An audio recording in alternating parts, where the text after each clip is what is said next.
కన్యారాశి అండి, ఇది ఆరోది. ముందుగా క్రోధినామ సంవత్సర శుభాకాంక్షలు. అలాగే మనకి శ్రీరామచంద్రుడి యొక్క శ్రీరామనవమి కూడా వస్తుంది. సో శ్రీరామనవమి కూడా మీకు శుభాకాంక్షలు. శ్రీరామచంద్రుడు మీ అందరికి కూడా మంచి చేయాలని నేను మనస్ఫూర్తిగా కోరుకుంటున్నాను. ఇప్పుడు మన కన్యారాశి గురించి తెలుసుకుందామండి. కన్యారాశి వాళ్ళకి ఏమీ ఇబ్బంది పడాల్సిన అవసరం లేదు. మీకు స్ట్రాంగ్గా శని కుజులు ధైర్యాన్ని ఇస్తూ ఉంటారు కాబట్టి ఏమాత్రం ఇబ్బంది పడరు. అలాగే ధనం విషయంలో అంతగానే ఇబ్బంది పడరు. ఎదుటి వాళ్ళకి కలిపి చేసే తత్వం అంటే ఎదుటి ప్రజాసేవ మీకు బాగా ఇష్టం, దాంట్లోనే నిమగ్నం అవుతుంటారు. అలాగే ఎప్పుడు ఎదుటి వాళ్ళకి హాని చేయాలనే తలపెట్టరు. హాని చేయాలని తపనే ఆ ఆలోచనే మీకు రాదు. మంచి తెలివిగా ఉంటారు, ఆనందంగా ఉంటారు, ఆహ్లాదకరంగా ఉంటారు, మంచి అద్భుతంగా ఉంటుంది. ఇంకా చెప్పాలంటే గురుబలం చాలా బాగుందండి. ఎక్కడికి వెళ్ళినా ఫుడ్ మీకు వచ్చి తీరుతుంది. హాయిగా ప్రశాంతంగా మిమ్మల్ని భోజనం పెట్టి మీకు పంపిస్తుంటారు. అంతేకాదండి, కుటుంబంలో మంచి పేరు ప్రఖ్యాతులు తెచ్చుకుంటారు మీరు. అలాగే సంగీత సాధనలో ఉండే వాళ్ళకి, గాయకులకి, యాంకరింగ్ చేసే వాళ్ళకి, అలాగే సాహిత్య రంగంలో ఉన్న వాళ్ళకి, విద్యలో ఉన్న వాళ్ళకి మంచి పట్టు అంటే సక్సెస్ రేట్ ఎక్కువ ఉంటుంది. అలాగే ఫోర్త్ భావం కూడా బాగుండడం వలన, గురుదృష్టి కూడా ఉండడం వలన యోగంగానే ఉంటుంది. ఏ యోగంగా ఉంటుంది అంటే చక్కటి చదువు రావడానికి అవకాశం ఉందండి. వ్యవసాయదారులకి పంటలు బాగా పండడానికి అవకాశాలు ఎక్కువ. అంతేకాకుండా విద్యలో బాగా రాణిస్తారు. మీ తల్లిగారి యొక్క ఆరోగ్య పరిస్థితి బ్రహ్మాండంగా ఉంటుంది. అంతేకాకుండా భూములు కొనుగోలు చేస్తారండి మీరు ఈ వారంలో. వాహన యోగం కూడా ఉంది. మీ సంతానం విషయంలో ఏమాత్రం ఇబ్బంది పడరు. సక్సెస్ రేట్ ఉంటుంది. స్పెక్యులేషన్ మీకు బాగా కలిసి వస్తుంది, డౌట్ లేదు. ప్రశాంతంగా ఉంటారు. అంతేకాకుండా జనాకర్షణ కలిగి ఉంటారండి. స్పోర్ట్స్ రంగంలో కూడా ముందంజలో ఉంటారంటలో సందేహం లేదు. 6వ భావంలో శని కుజుల కాంబినేషన్ కూడా బాగుంది మీకు. పంచమ భావం స్పోర్ట్స్ రంగంలో కూడా బాగా రాణిస్తారు చెప్పుకున్నాం కదా. స్పోర్ట్స్లో కూడా బాగా రాణిస్తారు. అలాగే సినిమా రంగంలోనూ, టెలివిజన్ రంగంలో కూడా వీళ్ళకి అనుకూలవంతమైన పరిస్థితులు ఉండి తీరుతాయి. ఇంకా అద్భుతమైన ఫలితం 6వ భావం అండి. 6వ భావంలో శని మంచివాడు కాదు. కానీ అనారోగ్య సమస్యలు, కొన్ని ఇబ్బందులు అవన్నీ కలిగిస్తూ ఉంటాడు. కానీ శని 6వ భావాధిపతి 6వ భావంలో ఉంటే హర్షయోగాన్ని ఇస్తాడు. హర్షయోగాన్ని ఇవ్వడంటే శత్రుభయం లేకుండా చేయడము, అనారోగ్య సమస్యలు ఉంటే వాటి నుంచి బయటపడము, కోర్టు కేసులు ఉంటే వాటి నుంచి త్వరగా విముక్తి కలగడము, అటువంటి ప్రభావం అంతా కూడా శనియే ఇస్తూ ఉంటాడు. 6వ భావంలో శని కుజులు పర్ఫెక్ట్గా చాలా బాగున్నారు. వీళ్ళిద్దరు చాలండి మీకు. ఎందుకంటే 8th హౌస్ లార్డ్ కుజుడయ్యాడు. 8వ భావాధిపతి 6వ భావంలో ఉన్నాడు. 6th house లార్డ్తో కలిసినాడు. 6, 8 భావాధిపతులు 6వ భావంలో ఉండడం వల్ల రాజయోగాన్ని ఇచ్చి తీరాల్సిందే.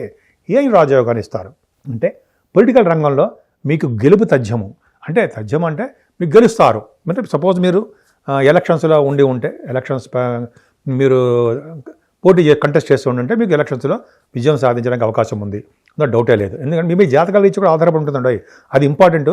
ఈ గోచారం అనేది కొన్ని వేల మందికి, కొన్ని లక్షల మంది ఉంటారు కాబట్టి ఎవరికి కూడా ఉద్దేశం చెప్తున్నది కాదు. కాబట్టి మన జాతకాల మీద ఆధారపడి ఉంటుంది. కాబట్టి శని కుజుల ఫలితాలు అలా ఉంటాయి అని చెప్తున్నా. సరే, ఏదేమైనా శని కుజుల ప్రభావం వలన మీకు రాజయోగం కలుగుతుంది. మంచి అభివృద్ధికరంగా ఉంటుంది. అలాగే శత్రుభయం లేకుండా శత్రువులు కూడా మిత్రులయ్యేటు ఉండడం జరుగుతుంది. మేనమామలు బాగుంటారు. విదేశాలు వెళ్ళడానికి స్టాంపింగ్ అయిపోతుంది. అక్కడ మంచి కాలేజీల్లో సీట్లు రావడానికి అవకాశాలు ఎక్కువ ఉంటాయి. అంతేకాదండి, శని కుజుల ప్రభావం కూడా గవర్నమెంట్ ఆర్గనైజేషన్లో కూడా ఉద్యోగాలు రావడానికే అవకాశాలు ఎక్కువ ఉంటాయి. గవర్నమెంట్ ప్రొఫెషన్లో కూడా మీరు ఉంటారు. 6వ భావంలో చేరును అంటే జనరల్గా 6వ భావాధిపతి కూడా అంటే 6వ ఇంటి వాడు అవడం వల్ల శత్రుభయం లేకుండా ముఖ్యంగా మీకు గవర్నమెంట్ ఆర్గనైజేషన్లో రావడానికి అవకాశాలు, జాబులు రావడానికి అవకాశాలు ఉన్నాయి. సరే, 6వ భావం చెప్పుకుంటే చాలా ఉంటుందండి.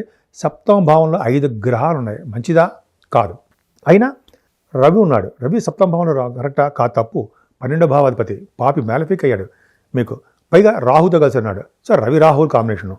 అలాగే మీ రాశికి అత్యంత రాజయోగకారకుడు ఎవరు? శుక్రుడు కూడా 7వ స్థానంలో ఉన్నాడు. బుధుడు కూడా ఉన్నాడు. కుజుడు కూడా. అంటే 5 గ్రహాల యొక్క ప్రభావం మీ రాశి మీద ఆధారపడి ఉంది. అంటే చెడు ఫలితాలు ఇస్తారా? ఇవ్వడం. ఇచ్చినా కూడా తక్కువగా ఉంటుంది. ఏ చెడు ఫలితాలు అంటే భార్యాభర్తల విషయంలో అనురాగం లోపించడము, ప్రేమ లోపించడము, సఖ్యత లోపించడము అవన్నీ ఉంటాయి. ఇంతకుముందు ఉన్నాయి కూడా. కానీ అవన్నీ కూడా తగ్గుముఖం పడతాయి. ఎందుకని? మీకు బుధ శుక్రులు కూడా 7వ భావంలో ఉన్నారు కాబట్టి వ్యాపారాభివృద్ధి కూడా బ్రహ్మాండంగా ఉంటుందండి. బుధ శుక్రుడు అంటే శుక్రుడు ఎగ్జాల్టేషన్లో వచ్చే స్థితిలో ఉండడం సంగతి మర్చిపోకూడదు. అంటే 2వ భావాధిపతి 9th హౌస్ లార్డ్ కూడా ఇవ్వడం 7వ భావంలో ఉండడం వల్ల వ్యాపారాభివృద్ధి బ్రహ్మాండంగా జరుగుతుంది. భార్యాభర్తల విషయంలో అనురాగం పెరుగుతుంది. మీ లగ్నాధిపతి 7వ భావంలో బ్రహ్మాండంగా రవితో కలిసి ఉన్నాడు కదా. రవిబుధులు కాంబినేషను అంటే మంచి వ్యాపార అభివృద్ధి ఉంటుంది. తెలివితేటలు ఎక్కువ ఉంటాయి. సూక్ష్మ బుద్ధి కలిగి ఉంటారు. యాక్టివ్గా ఉంటారు. ఇలా చెప్పుకుంటూ వెళ్ళిపోతే చాలా ఉంటుందండి. ఏదేమైనా సప్తమ భావం ఒక అదృష్టమే, మీకేం భయపడే అవసరం లేదు.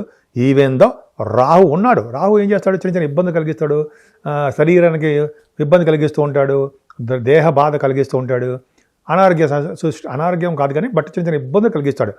వాళ్ళతో ఉన్న గ్రహాల యొక్క ప్రభావం వలన మీరు సుఖమే, మీ భర్త మీరు అయితే మీరు మీ భార్య గారు సేఫ్, భయపడాల్సిన అవసరం లేదు. మీ పిల్లలు కూడా బాగుంటారు. సరే, అష్టమ స్థానంలో ఉంటే రవి బుధులు కాంబినేషన్ అండి. రవి బుధులు అష్టమ స్థానంలో ఉంటే విదేశీ పర్యటన చేస్తారండి మీరు. అంటే ఏప్రిల్ నెలలో మీకు అవకాశాలు విదేశీ పర్యటన చేయడము, విదేశాల నుంచి డబ్బులు రావడము, అంటే సన్మానాలు జరగడము, మాటల అంటే 12th హౌస్ లార్డ్ అనే రవి 8వ భావంలో ఉన్నాడు. ఇక్కడ చూడండి, అదృష్టం చూడండి, మీకు 12వ భావాధిపతి 8వ భావంలో ఉండము, 8వ భావాధిపతి 6వ భావంలో ఉండము, 6వ భావాధిపతి 6వ భావంలో ఉండము. విపరీతమైన రాజయోగము ఈ నెల మొత్తం మీకు ఉండబోతుంది. పైగా ఇది క్రోధినామ సంవత్సరంలోనే మీరు గన్ షాట్ కొట్టబోతున్నారు. అంటే మీరు గోల్స్ రీచ్ అయిపోతున్నారు. అంటే శుభ ఫలితాలు మీకు వచ్చి తీరతాయి. రవి కదండి, తర్వాత రవి బాగున్నాడు కదా, గురుడు సప్తమాధిపతి అష్టమంలో ఉన్నాడు. ఒక్క నెల మాత్రమే ఇబ్బంది పడవలసి వస్తుంది. అది కూడా ఏమి ఇబ్బంది పడాల్సిన అవసరం లేదు. భాగ్యంలో గురుడు కూడా వెళ్తున్నాడు. అయినా సరే మీకు మీ రాశి వాళ్ళకి అష్టమ స్థానంలో శుక్రుడు కూడా తప్పండి. మీకు ఏదేమైనా మీకు శుభ ఫలితాలు అష్టమ స్థానంలో శుభ ఫలితాలు వచ్చి తీరుతాయి. కాబట్టి మీకు తలవంతరంకి వచ్చే ధనయోగం బాగుంటుంది, మీకు బాగా ఉంటుంది. మీకు పొలిటికల్ రంగంలో విజయం సాధించి శుభ ఫలితాలు ఆనందోత్సవాలతో ఎక్కువగా ఉంటారన్నది సందేహం లేదు. భాగ్యాధిపతి మీకు భాగ్యాధిపతి శుక్రుడు అష్టమంలో ఉన్నప్పటికీ భాగ్యస్థానాన్ని శుక్రుడు చూస్తాడు. అంటే ఇంజనీరింగ్ విద్య రీత్యా, లేకపోతే మీరు మీ చదువు రీత్యా ఎంబీబీఎస్ అంటారు కదా, లేదా లా, కొన్ని విద్యలు ఉన్నాయి. వాటి రీత్యా విదేశాలు వెళ్ళడము, దూర ప్రాంతాలు సెటిల్ అవ్వడము, కొద్దిగా చిన్న చిన్న ఇబ్బందులు కలగడానికి అవకాశం ఉంటుంది. ఏదేమైనా మీకు గవర్నమెంట్ ఆర్గనైజేషన్లో రావడానికి అవకాశం ఎక్కువ ఉండే. పైగా సిమెంట్ పరిశ్రమల వాళ్ళకి, కోల్ ఇండస్ట్రీస్ వాళ్ళకి, అలాగే కొంతమంది ఎలక్ట్రికల్స్ రంగాల్లో ఉన్న వాళ్ళకి వాళ్ళ వ్యాపార అభివృద్ధి బ్రహ్మాండంగా ఉంటుంది. అలాగే తీర్థయాత్రలు చేయడానికి కూడా ఈ అవకాశాలు మీకు ఉన్నాయండి. ఆడవాళ్ళకి, లేడీస్ కూడా చెప్తున్నాను, మీకు మంచి అవకాశాలు ఉన్నాయి మేడం, మేము బ్రహ్మాండంగా ఉన్నాయి. మీకేనండి, బాగా మీరు కష్టపడండి. సివిల్ సర్వీసెస్ కానీ గ్రూప్స్ కానీ రాసేవాళ్ళకి మంచి అవకాశాలు. ఎందుకని శని కుజులు రవి వాళ్ళు ఇచ్చే యోగం బ్రహ్మాండంగా ఉంటుంది. ఖచ్చితంగా బ్రహ్మాండంగా ఉంటుంది. మీకు మంచి ఫలితాలు బాగుంటాయి. మీ ఉద్యోగాలు అద్భుతం ఫలితాలు వస్తాయి. ఏదేమైనా మీ లాభస్థానం కూడా చాలా బాగుంది కాబట్టి కన్యా రాశి వాళ్ళకి శని కుజ రవి బలం ఎక్కువగా ఉంది కాబట్టి సంతోషంగా ఉంటారు, అద్భుతంగా ఉంటారు. కాబట్టి మీరు చేయవలసింది ఏంటంటే ఈ క్రోధినామ సంవత్సరం నుంచి మీకు అద్భుతమైన ఫలితాలు వచ్చే నెల నుంచి మే నెల నుంచి భాగ్యంలోకి గురుడు మీ రాశిని కూడా చూస్తాడు. సంవత్సరం మొత్తం కూడా అద్భుతమైన ఫలితాలు ఉంటాయి. అంటే స్టార్టింగ్లోనే మీకు శుభ సూచికలు కనిపిస్తున్నాయి అని అర్థమైపోతుంది. కాబట్టి శ్రీరామచంద్రుడి యొక్క కళ్యాణం చేయించుకోండి. శ్రీరామనామం కూడా వస్తుంది కాబట్టి మనకి శ్రీరామచంద్రుడి యొక్క కళ్యాణం చేయించుకొని ఆయన కష్టాలు పోగొట్టేవాడు కాబట్టి ఎటువంటి కష్టాలు రాకుండా మీ భార్యాభర్తల విషయంలోనూ పిల్లల విషయంలోనూ ఎటువంటి కష్టాలు రానివ్వకుండా కాపాడే దేవుడు శ్రీరామచంద్రుడు ఒక్కడే.